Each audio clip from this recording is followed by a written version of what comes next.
Bonjour à vous et bienvenue dans cette vidéo dans laquelle nous allons découvrir ensemble Agrogérance. Agrogérance qui est une solution de gestion de production agroalimentaire, donc pour la gestion de tout ce qui est agro-industrie. Avant de commencer, permettez-moi de me présenter. Je m'appelle Jonathan Darbou, je suis le CEO de la start-up TicDev, celle qui est à l'origine de la conception de Agrogérance.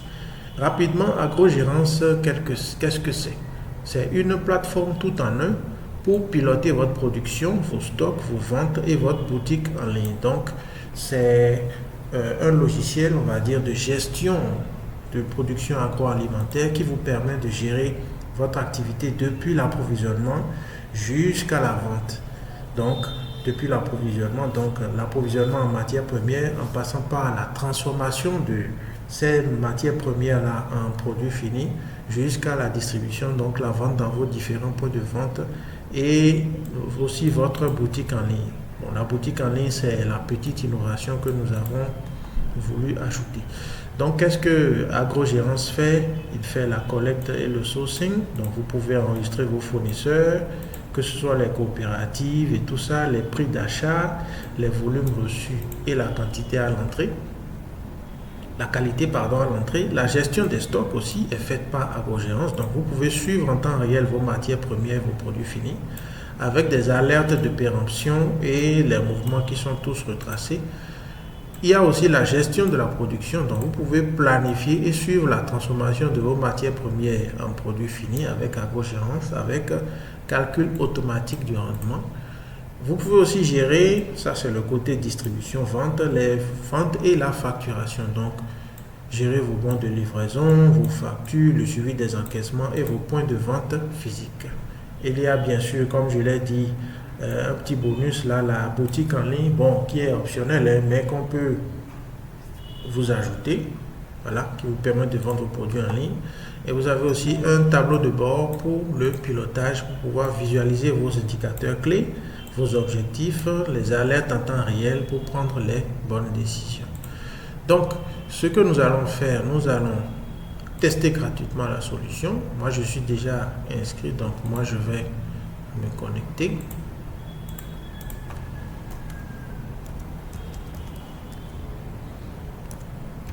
Évidemment, c'est la version test que nous sommes en train, la version démo. Donc, cette version démo, elle va suivre le scénario suivant. Donc, voilà le scénario de la démo. Nous allons incarner AgroTrust, une multinationale agroalimentaire qui a des filiales basées dans plusieurs pays d'Afrique de l'Ouest, dont le Bénin, le Togo, le Burkina, etc. Et cette multinationale va utiliser Agrogérance pour coordonner les équipes et centraliser la gestion de son entreprise, donc de tout ce qui est agroalimentaire, de la production et tout ça, depuis l'approvisionnement jusqu'à la distribution. AgroTrust produit du jus d'ananas, de la pâte d'arachide et du cajou beurré.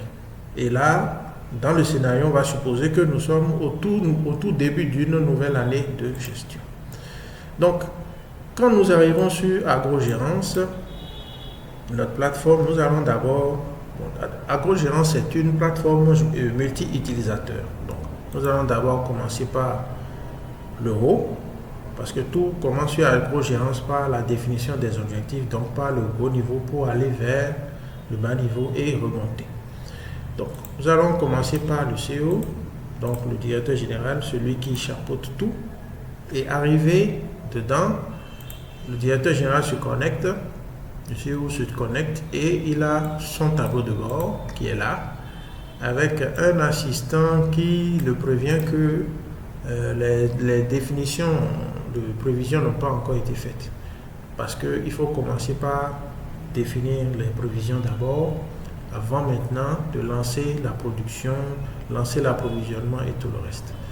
Et nous allons regarder rapidement son tableau de bord, donc ce qui lui permet d'avoir une vision globale. Il y a vision globale du stock de produits finis disponibles, du stock de matières premières. Ça, c'est vraiment global, hein? Donc ici, quand on clique sur les détails, il peut avoir la quantité totale de jus d'ananas 1 litre pour toutes les filières de barres de chocolat, de pâte d'arachide, voilà, qui sont disponibles dans toutes les usines. Quand on fait la somme. Pareil pour les matières premières. Quel a été le chiffre d'affaires à la date du jour là, donc dans l'année. Il peut y avoir le détail aussi. Pour les ventes en physique comme les ventes en ligne. Quelle a été la quantité produite sur le plan global? Quels sont les problèmes? Parce que Agrogérance a un module très intéressant qui est le module de gestion des problèmes. Donc, quand des problèmes se posent en fait dans le système, les gens peuvent faire remonter le problème et tous ces problèmes-là apparaissent quelque part là et puis on peut les régler, ce qui remplit le registre des problèmes et en même temps le registre des solutions.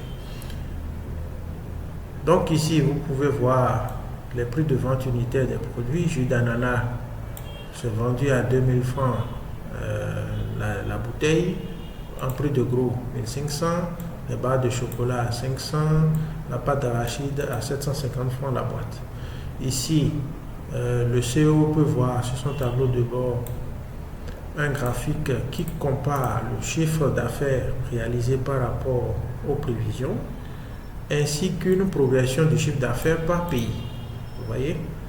Et ici, c'est le tableau sur lequel il peut définir les prévisions par pays. Okay.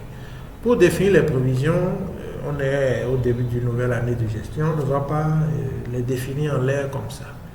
Donc, on peut partir par exemple de l'historique des chiffres d'affaires sur les 3 dernières années. Donc, on regarde un peu l'évolution et par rapport à ça, on fait des prévisions. Bon, il peut arriver qu'il y ait des événements externes, par exemple une pandémie ou je ne sais quoi d'autre qui pourrait pousser, qui pourrait influer dans la définition des objectifs. Mais une chose est sûre avec ceci, ça permet, ce graphique-là, ça permet de voir l'évolution et de faire des prévisions en supposant que l'AgroTrust sera dans les mêmes conditions et que l'environnement externe ainsi que interne ne va pas trop bousculer les prévisions. Donc là, on constate que pour le Bénin, ça a augmenté. On peut voir par pays, on peut voir pour le Togo. Voilà, avec les valeurs ici, vous voyez. Bon, le système avait déjà fait une prévision, donc vous pouvez soit vous calquer dessus, soit refaire vos calculs. Donc, nous allons faire pour le Bénin. Donc, vu que le chiffre d'affaires est en train d'évoluer, le système a fait une prévision de 22 958 000. On va rester là-dessus, on va faire définir prévision. On choisit le pays, Bénin. Disons, on va mettre 22. Je pense que c'est bien ça, hein? Oui, 22 958. Donc, 22 958 000. On enregistre. Bon, je pourrais mettre un chiffre. Vous voyez, en même temps, il y a le graphique qui se remplit ici parce que c'est la prévision. Et là, c'est la prévision pour le Bénin seul. L'assistant sur le tableau de bord me dit que en tant que CEO, il y a encore 5 filiales qui sont sans prévision, ce qui est tout à fait normal puisque au début de la gestion, il faut prévoir pour tout le monde, pour toutes les filiales. Vous voyez ici, il y a le tableau qui me donne le point. Donc si je clique sur voir détail, il n'y a encore aucune donnée puisque aucun chiffre d'affaires n'a encore été réalisé par cette filiale-là. Si c'est qu'il y avait un chiffre d'affaires réalisé, dès que j'allais cliquer sur voir détail, j'allais voir au niveau de cette filiale, le chiffre d'affaires réalisé, il a été réalisé par quoi et quoi. Ok, bon. Pour ne pas rendre la vidéo et la démo trop longue, nous allons faire les prévisions pour, disons, le Bénin et le Togo. Donc, pour le Togo, prévision 26 461 000. Bon, donc on ira ici dans définir prévision. Togo, on va mettre 26 millions. Voilà. Là, le CEO, lui, il a fini déjà son travail parce qu'il a défini le cap. Ce qui suit après, c'est la dissémination de ces objectifs, donc la traduction de ces objectifs-là en production ainsi que le partage de ces objectifs avec les niveaux inférieurs. Donc, une fois que le CO a terminé, on va maintenant au Bénin, on choisit le directeur pays, donc celui qui est à la tête de la filiale au Bénin. Et lui, quand il se connecte, qu'est-ce qu'il voit? Sur son tableau de bord, il y a des alertes et des actions requises au niveau de sa filiale. Et dans les alertes, il y a les produits qui expirent, voyez, et il a un petit détail par rapport aux produits qui peuvent expirer ou qui sont périmés. Là, ça permet de savoir s'il y a des problèmes par rapport aux produits dans les usines qui sont sous sa charge, donc qui se trouvent dans sa filiale. Donc ici, on dit que 10 produits expirent bientôt. Donc il y a le jus d'ananas, il y a 143 unités qui expirent bientôt, qui expirent le 28 juillet 2026. À l'usine de Parakou, il y a la pâte d'arachide, etc., etc. Vous voyez? S'il y avait une rupture de stock aussi, l'alerte allait être donnée ici. Donc ça lui permet de savoir déjà à distance ce qui se passe de l'autre côté.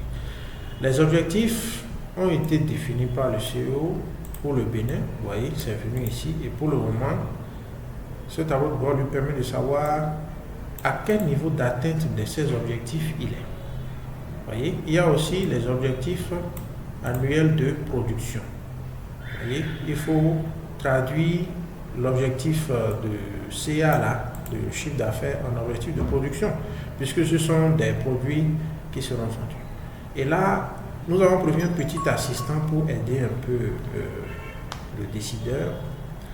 L'assistant dit, pour atteindre des prévisions fixées par le CEO, une répartition automatique est proposée.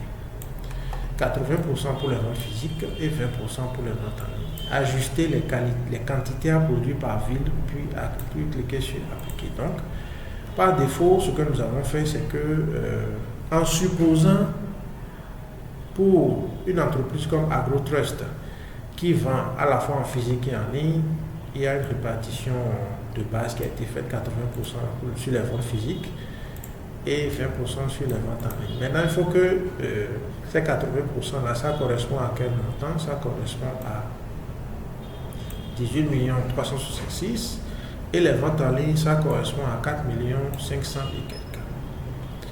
Et donc, ces 18 millions là, l'algorithme derrière, donc Agrogérance vous fait un petit calcul par produit, par ville, et il tient compte du stock actuel. Parce qu'il ne faut pas fixer un objectif de production alors qu'on a du stock qui est là, qui n'est pas périmé et qu'on peut vendre. Donc, normalement, on va voir ça et c'est une répartition qui est faite de façon équitable. C'est pourquoi vous voyez le CA estimé, vous voyez, le CA estimé est exactement le même. Et donc, c'est une division arithmétique. Et là, vous voyez, pour l'usine de Parakou, l'usine de Parakou produit les trois. Elle produit le jus d'ananas, elle produit les pâtes de chocolat, elle produit de la pâte d'arachide. Et là, l'algorithme, il prend le chiffre d'affaires estimé qui divise par le prix unitaire de vente du produit pour pouvoir déterminer quelle quantité il faut vendre pour pouvoir atteindre ce chiffre d'affaires estimé là. Donc, à Parakou, pour pouvoir vendre pour 2 millions et quelques divisé par 2000, il faut en produire 1020. Voilà qu'il y en a 197 en stock qui peuvent être vendus, mais il n'y en a aucun qui soit périmé. Donc, le système fait en même temps la différence. Les 1020 moins les 197 pour dire maintenant qu'il en reste 823 à produire. Vous voyez? Mais ce n'est pas un chiffre qui est fixe. Hein. Vous pouvez vous-même, après, lors de l'utilisation d'agrogérance, selon peut-être les tendances que vous savez. Si par exemple vous savez que à Parakou, vous arrivez à plus écouler des barres de chocolat que le jus d'ananas, vous pourriez peut-être diminuer la quantité de jus d'ananas et augmenter la quantité de barres de chocolat. Toujours est-il que vous devez pouvoir atteindre l'objectif. Donc c'est la même logique aussi pour Boycon par exemple, où pour vendre de la pâte d'arachide et atteindre le chiffre d'affaires, on a vu ici qu'on a un stock de 184. Donc quand on fait 2721 moins les 284, il nous reste 2437 à produire. Donc ce sont les objectifs, vous voyez, les quantités à produire qui sont là. Et ces quantités à produire là deviendront des objectifs maintenant. Là on est au niveau du directeur pays, donc le directeur de la filiale. Donc ces quantités à produire deviendront maintenant des objectifs pour les chefs de chaque usine. Donc celui de l'usine de Parakou qui produit les 3 produits par exemple, qui produit, pardon, les 3 produits, excusez-moi, mais bon, on a qu'à aller comme ça, qui produit jus d'ananas, barre de chocolaté et pâte d'arachide, eh bien, ces chiffres-là deviendront des objectifs pour lui. Donc, il saura que cette année, il faut produire 823 jus d'ananas, 3900 barres de chocolat et 2383 pâtes d'arachide pour pouvoir les écouler maintenant et atteindre les objectifs de vente. S'il y avait des produits qui étaient périmés, ils seraient retirés de cette quantité-là. C'est-à-dire, le système allait faire quantité à produire moins ce qui est déjà en stock, moins ce qui est périmé. Puisque ce qui est périmé, on ne peut plus le vendre. Vous voyez? Donc, ce qui fait qu'on a le total ici, et c'est pareil pour la vente en ligne. La vente en ligne, répartition équitable, donc pour atteindre les 4 500 000, qu'est-ce qu'il faut faire? Pour le jus d'ananas, il faut produire 700, il faut vendre 765 bouteilles. Pour la barre de chocolat, il faut en vendre 3061. Pour la pâte d'arachide, il faut en vendre 2041. Donc au cours de l'année, au fur et à mesure que la production sera faite, eh bien, ces objectifs-là, on pourra les remplir, les produits, les envoyer vers les boutiques et tout ça pour pouvoir vendre. Le directeur pays, tout comme le CEO, lui aussi, il a sur son tableau de bord un aperçu du stock. Mais là, lui, l'aperçu qu'il a, c'est pour toute la filiale en entier. Donc, ça, c'est le point global. Il peut y avoir le point par usine après. Pour le stock de matières premières, le chiffre d'affaires, ce qui a été produit et les problèmes qui ont été ouverts. Donc, la progression du CA annuel et un petit graphique, un joli graphique pour nous montrer un peu la répartition des stocks, pour lui montrer la progression vers les objectifs et les problèmes qui sont signalés. Donc, s'il y a un problème qui est rencontré au niveau de la filiale, il peut toujours le résoudre en cliquant ici. Voyez, parce que lui, en tant que décideur, il est là pour la résolution des problèmes qui seront posés par, et nous allons le voir tout à l'heure, par ses subalternes de notre côté. Il y a aussi la possibilité de planifier des maintenances pour les machines. Bon, on peut planifier, il peut planifier des maintenances par rapport aux machines qui sont dans les usines, qui sont dans sa filiale. Donc, planifier une maintenance pour l'usine de Grand Popo, mettre la date, voilà, avec la description et tout ça. Parce que Agrogérance gère aussi le côté planification des maintenances. Donc, une fois que les objectifs sont définis, il faut les appliquer. Voilà.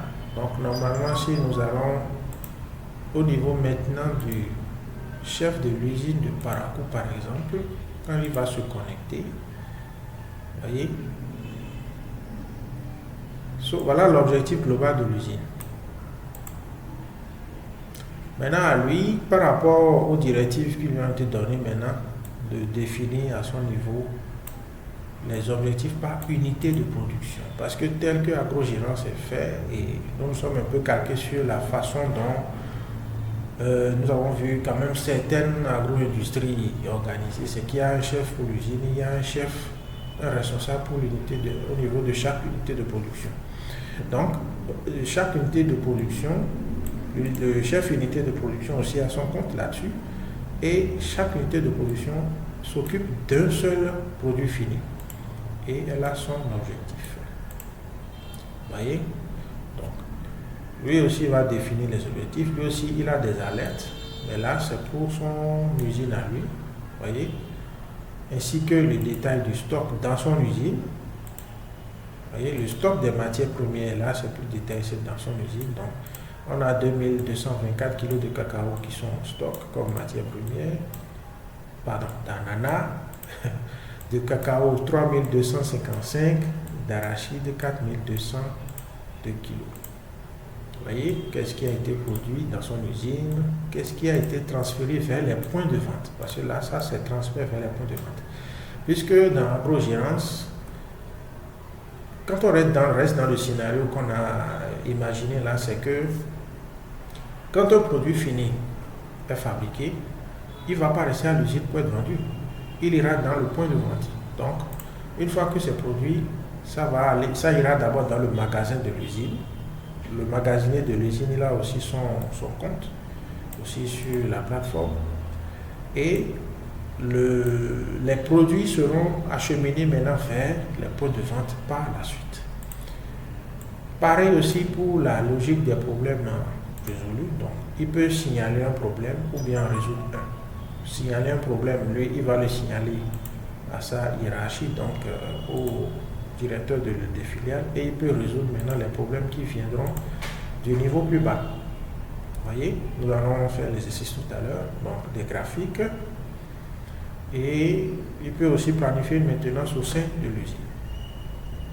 Donc les dernières opérations qui ont été faites au niveau de l'usine.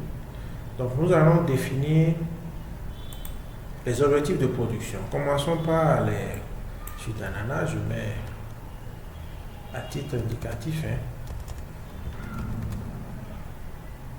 Donc il a défini comme objectif 2500 unités à produire. Ici, pour les barres de chocolat,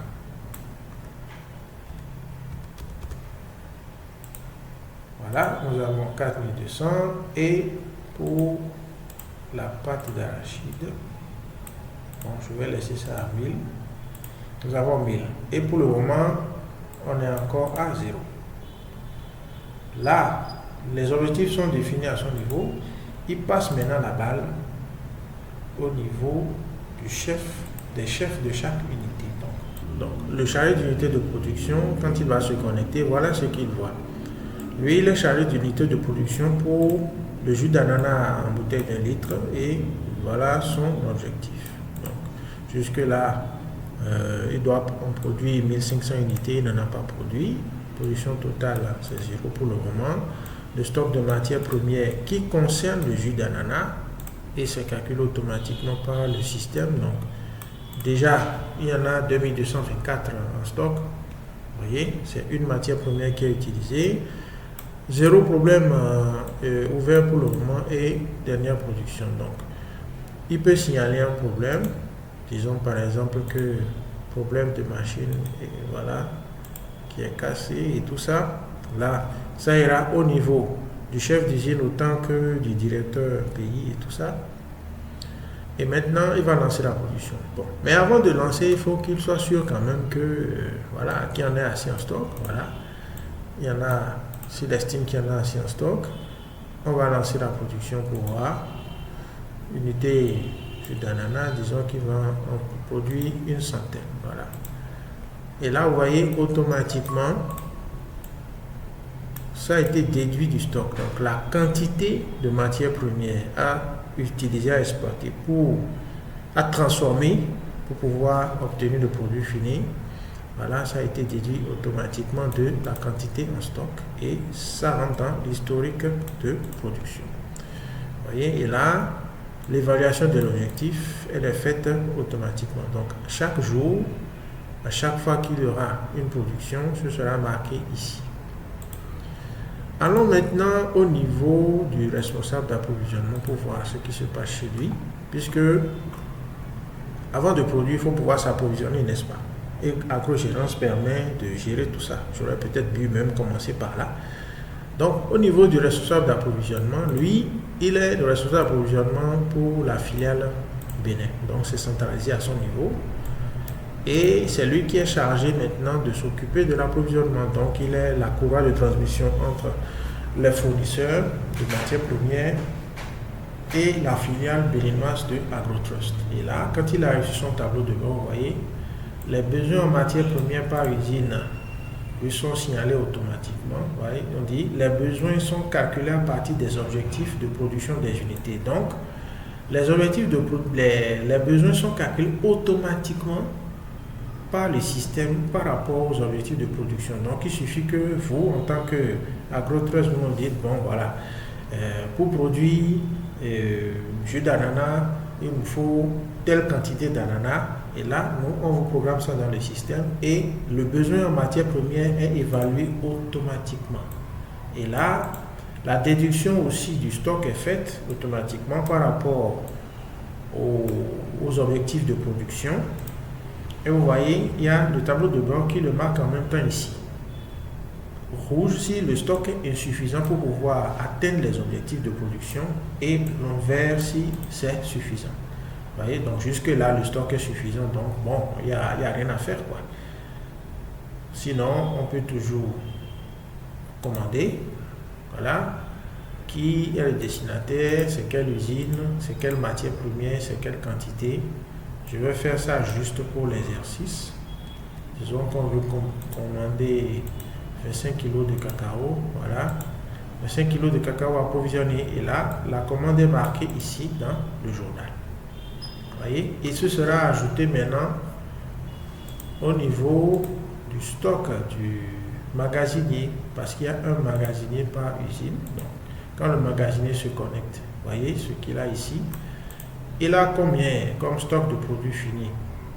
Voyez, ici c'est marqué consommation, parce que quand on a lancé la production là-bas, au niveau de l'unité de production, vous voyez, la quantité qui a été consommée est sortie en même temps du magasin et marqué ici, vous voyez, et là le stock de produits finis qu'il a à son niveau pour l'instant, qui n'est pas encore, qui est venu des unités de production, parce que quand les unités de production finissent de produire, il faut qu'elles stockent ça quelque part, donc elles stockent ça à son niveau, et c'est de son niveau maintenant que ça va quitter pour aller au point de vente. Donc ce qu'il a en stock à son niveau, le stock de matières premières qu'il a à son niveau, voilà les quantités, vous voyez l'ananas 2124 kg, comme je l'avais dit tout à l'heure. Il y a un seul mouvement. S'il a des produits périmés, il peut les sortir ici, voyez, et ça sort tous les produits périmés automatiquement.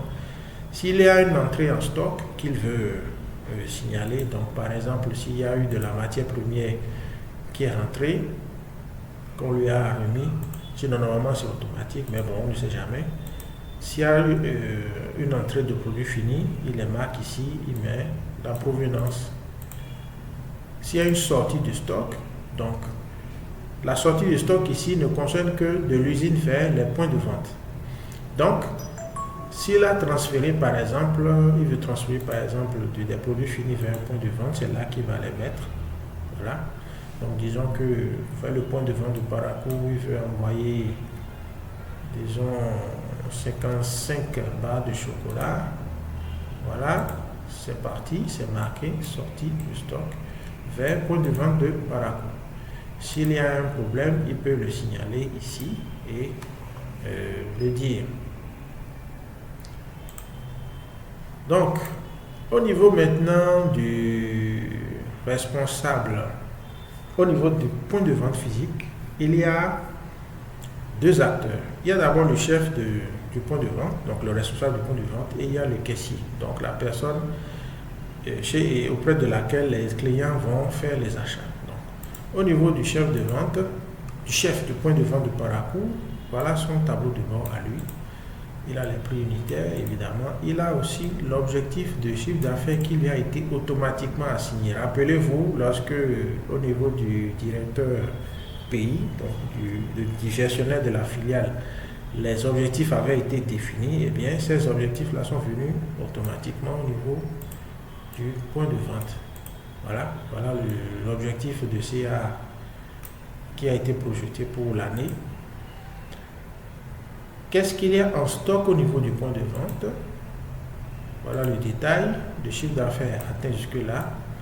Les transferts reçus depuis les usines. Donc pour le moment, on n'a encore rien reçu depuis les usines. Et le panier moyen, ça c'est un indicateur de business. Voilà. Et ici, vous avez l'évolution des ventes. S'il y a un problème, il signale. Et s'il y a un problème qui a été signalé par la caisse, par exemple, il peut résoudre le problème ici. Donc lui, c'est le gestionnaire du point de vente. Et maintenant, le caissier même. Le caissier même, voilà, vous voyez, c'est toujours le même stock et tout ça. Donc quand un client vient, ça c'est ici le côté entre griffe facturation et tout ça. Donc l'interface entre le caissier et là où le caissier va enregistrer les ventes. Voilà, bon, je signale que c'est une démonstration, donc toutes les fonctionnalités ici ne sont pas encore montrées. Donc ici on a quoi? Enregistrer une vente. Donc quand un client vient, voilà, il veut acheter du jus d'ananas. Est-ce que c'est le prix de gros? Si c'est oui, le prix de gros a déjà été décidé là-bas. Je vais mettre 100. Voilà, il y a un stock insuffisant, donc, et c'est normal, il n'y a que 54 bouteilles de jus d'ananas qui sont là. Donc disons qu'il va en acheter une, le client. Voilà, une vente physique, c'est enregistré. Enregistrons une autre vente, une barre de chocolat, c'est enregistré. Une autre vente, pâte d'arachide, peut-être la personne en a pris 10. C'est enregistré. Vous voyez, le chiffre d'affaires est en même temps cumulé et le panier moyen est calculé. Vous voyez, s'il y a un problème, la caisse peut signaler et ce sera réglé par le responsable du point de vente. Ce sera vu aussi par le directeur pays et tout ça. Et ici, il y a le retrait de commande en ligne. Pourquoi? Parce que il y a... Bon, je vais d'abord retourner au niveau du chef de point de vente. Vous voyez, le chiffre d'affaires est revenu ici automatiquement, ainsi que le stock total, ce qui lui permet de suivre l'évolution par jour, par mois, par an des ventes. Vous voyez. Donc, je reviens ici. Il y a le retrait commande en ligne. Pourquoi? Parce que le module boutique en ligne que nous avons ajouté fait que vous avez un responsable e-commerce. Vous avez un compte responsable e-commerce, voyez, qui a été prévu. Lui aussi, rappelez-vous l'objectif. Son objectif, c'est arriver chez lui. Le chiffre d'affaires qu'il a réalisé, les commandes qui sont donc ici, c'est l'interface sur laquelle le responsable du côté du volet e-commerce gère les commandes et les livraisons. Et quand il y a une commande, son statut vient en attente. Est-ce que les commandes ont été livrées ou pas? Vous voyez, ça se met ici. Donc s'il y a des commandes en attente, il les voit ici. S'il y a des commandes qui sont livrées, il les voit ici. Maintenant, pour pouvoir livrer les commandes, il faut qu'il aille chercher le produit fini quelque part. Il faut qu'il aille chercher le stock physique quelque part. Donc c'est prévu dans le système que le stock physique qu'il va chercher pour confirmer. Par exemple, là, il n'y a aucune commande en cours. S'il y avait une commande en ligne, ça allait venir ici. Donc, le stock physique qu'il doit chercher pour pouvoir livrer un client, eh bien, il doit aller le chercher dans un des points de vente. Donc, c'est prévu. Donc, retrait commande en ligne, vous voyez, avec la référence de la commande et la quantité.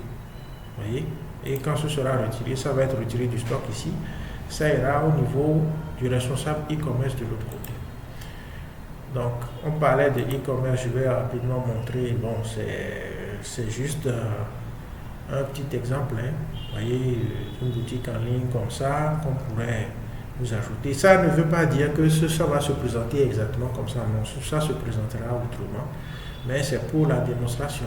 Donc, quand les gens vont faire, les clients vont faire les commandes en ligne sur votre site, ici, votre boutique en ligne, le responsable e-commerce, lui, il les verra ici, voyez, et ça lui permettra de confirmer les livraisons, d'effectuer, d'appeler les gens pour les livrer et tout ça, vous voyez.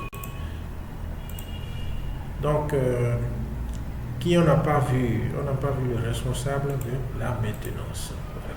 Quand une maintenance, lui, il est là pour suivre l'état des machines et pour assurer leur bon fonctionnement. Donc ici, par exemple, il y a un problème qui a été ouvert. Si le problème le concerne, il regarde. Voilà, un problème a été signalé. Mettre à jour le statut d'une machine. Si une machine est en maintenance, il met ça ici. Si une machine est hors service, il peut le signaler. S'il a rencontré des difficultés dans son travail, des difficultés particulières, il dit c'est dans quelle usine et puis tout ça. S'il y a une maintenance qui a été planifiée, c'est ici, il peut la terminer.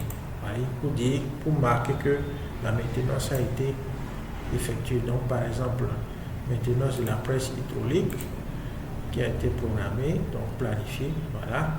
Si la maintenance a été faite, il fait valider et c'est bon. Voilà, aucune maintenance planifiée. Vous voyez, ça a été réalisé. Et là, avec l'historique des maintenances, on sait, voilà, il y a eu telle panne, il y a eu telle chose, il y a eu ci, il y a eu ça. On a fait telle intervention et ça permet d'assurer le suivi. Donc, voilà, si nous retournons au niveau du directeur général, lui, il voit un peu que le stock a diminué et voilà le chiffre d'affaires qui a été réalisé jusque-là avec le détail.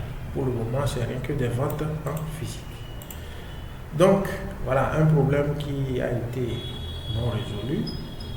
Là, il peut interpeller le directeur national, le directeur pays, qui a posé le problème, c'était quel problème, pourquoi, si ça. Voilà. Donc, à l'usine de Paracourt, le problème a été posé. Le problème de casse et tout ça. Si le problème a été résolu, on met résolution du problème. Et on met quelle solution a été apportée. Comment est-ce que le problème a été résolu. Parce que dans l'agro-gérance, nous avons prévu qu'il y ait un registre des solutions. Un registre des problèmes, un registre des solutions, ce qui fait que vous aurez un historique des problèmes, de quand est-ce qu'ils sont survenus, de comment est-ce qu'ils ont été gérés, tout ça, ce qui va vous donner la possibilité d'avoir une base de connaissances. Là, ça vous permet aussi de faire des prévisions, de savoir que, attention, telle machine là, au bout de tel temps, ça fait ci, ça fait ça, voilà un peu son histoire et tout le reste. Vous voyez, et le directeur paye aussi là des traces de dernières opérations. Donc, voici présenté globalement AgroGérance. Je précise que c'est vraiment une démo, ça ne montre pas tout ce que AgroGérance peut faire et AgroGérance est personnalisable à volonté, personnalisable selon vos désirs. Donc, pour le faire, il suffit seulement que vous passiez à l'étape 2 ici, que vous demandiez un devis. Et dans le devis, vous pouvez choisir, voyez, vous pouvez paramétrer ce que vous voulez. Selon votre cas, si vous n'avez pas d'usine, vous pouvez mettre 0 ici. Si vous avez combien d'unités de production, combien de points de vente. Si vous voulez que ça gère les points de vente, vous mettez 1. Si vous ne voulez pas, vous mettez 0. S'il y a des magasins de stockage, vous mettez. Sinon, vous mettez 0. C'est à vous de voir combien de filiales vous gérez. Est-ce que vous voulez une boutique en ligne avec AgroGérance ou pas? Et il y a des modules complémentaires. Si vous voulez des fichiers clients, si vous voulez la facturation, l'export en PDF, une fiche de fournisseur, émission de devis, calcul automatique de prévision, pardon. S'il y a d'autres modules que vous voulez, d'autres options, vous pouvez les mettre en autre ici et donner des informations complémentaires. Voyez? Et si vous souhaitez que nous intégrions vos anciennes données de gestion, donc l'historique de vos anciennes données de gestion, vous pouvez le dire ici et une fois vous allez simplement envoyer votre demande de devis et puis ce sera fait pour vous. Merci beaucoup de m'avoir suivi. Je vais rapidement donner l'adresse de AgroGérance parce que là j'étais en local, donc je vais montrer ça en ligne. C'est ticdev.eu5.org/agrogérance. Il y aura ça dans la description de la vidéo de toute façon. Merci beaucoup. Nous sommes ouverts, nous sommes là pour vous accompagner. N'hésitez pas à nous contacter pour que nous puissions adapter AgroGérance à vos besoins. Merci à vous et bonne suite.